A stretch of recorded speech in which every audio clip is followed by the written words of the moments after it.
More than 100 people have died after flash flooding in Texas over the weekend. Kerr County, home to several summer camps, was hit especially hard. One of the surviving campers, Callie McCauley, was rescued from Camp Mystic during the flash flooding. She sat next to her mother during an interview on the Fox Report. She says when the water started to rise, she immediately put on her name tag. I just put it on just for safekeeping, saying in my head I was saying if something does happen and I do get swept away, at least I'll have my name on my body. I really hope those kids that are missing are found.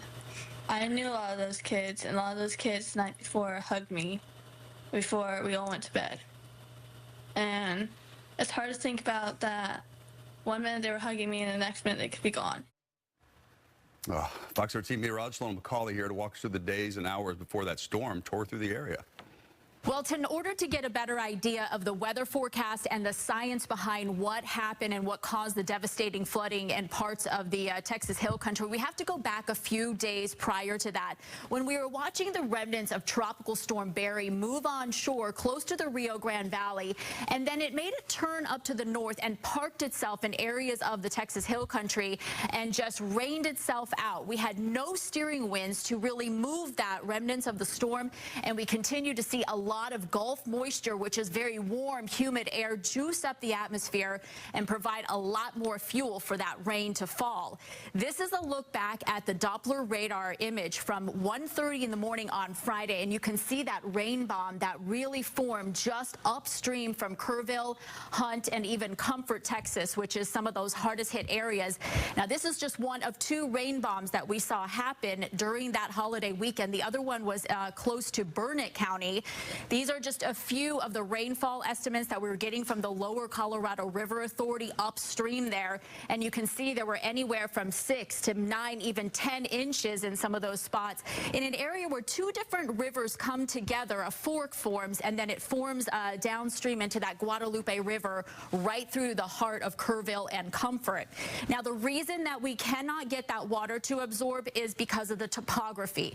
The Texas Hill Country is known as Flashfoot Alley because of the limestone that is underneath the surface. There's just nowhere for that water to go.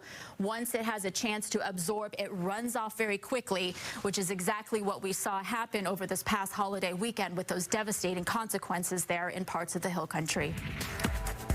And Ilona, you know that area very well. You used to work in Texas, so we've seen a lot of social media chatter. Some people blaming forecasters, other people questioning, were there enough people at the National Weather Service? So are any of those questions fair or valid? So both are true. We know that there have been cuts to the National Weather Service countrywide, and we know that that is going to impact them. However, during events like these, they specifically bulk staff at the National Weather Service because they know that these events, they can forecast them and see them coming. So that's exactly what was happening that day.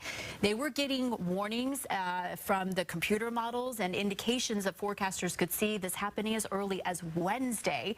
I spoke with some of the meteorologists that still work in the market there, both in the Austin area as well as San Antonio, and looking at the computer data, they could see that this was a potential as early as the middle of the week. Was the timing coming through at the middle of the night? Do you think that played a huge factor? Maybe even the people running the camp didn't get fair warning. And I know a lot of camps here, the kids don't have their tablets and their phones with them. They're not allowed to have them. Yeah, this is the heartbreaking part to me, is absolutely yes. You couldn't have asked for a worse time for this to happen in the middle of the night when a lot of people are sleeping. We don't know what the status was with the cell phones and if the kids are allowed to have them at the camp. And we might not ever know, as a lot of the directors, unfortunately, did perish with this storm as well in the flash flood. However, growing up and working in this area, we always told people you need to have two forms of emergency notification. If you're not watching TV in the middle of the night, your weather radios are usually electric powered. Maybe the cell phones need the app. So we always wanted to have people to have two ways of hearing and getting the warnings that they were coming down. Yeah. What can we learn from this moving forward? So many things. I mean, I think a lot of people are going to go back and look at this and what could be done differently. There is no warning system along the Guadalupe River. That's one of the biggest things. In Flash Flood Alley, there is no warning. I think some of the officials were hoping to get some warning systems on it. It was not passed. So now looking back, we know that this is now the second time in a matter of several years that they have seen catastrophic and devastating flooding on the Guadalupe. The last time was back in 1987. Will they maybe put a monitoring system on on it moving forward, that remains to be seen. Remains to be seen, but your heart just goes out to all of those people out there, and people just wondering, how can we help? We do know that at least one Federal Way-based World Vision tells us that a crew from its Dallas warehouse already sent out a truck to help out with the devastation in Hunt, Texas. They've sent everything from cleaning supplies and hygiene kits to generators and toys. Roberta Taylor says their crews have seen a lot of devastation, including homes split in half and roads washed out. We're just going to continue to send supplies in, as long as there's a need. Those needs do change. So it'll typically go from, emergency right now supplies to needing, supplies to help rebuild. And so we try to walk alongside those communities as best we can to ensure that they get, that we serve them from the beginning to the end. She says World Vision has partners all over the U.S. and that allows them to reach and distribute supplies to communities in need.